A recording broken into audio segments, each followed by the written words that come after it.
मेहरबानो,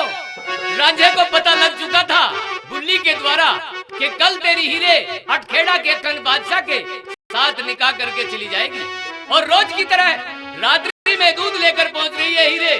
और जाकर के मेहरबानो फाटक पर आवाज लगाती है, लेकिन रांझा गुस्से में बोलता नहीं। तो मेहरबानो बाहर से किस तरह से क्या कह रही है हीरे, आइए सुनते हैं इस रागनी के बारे में।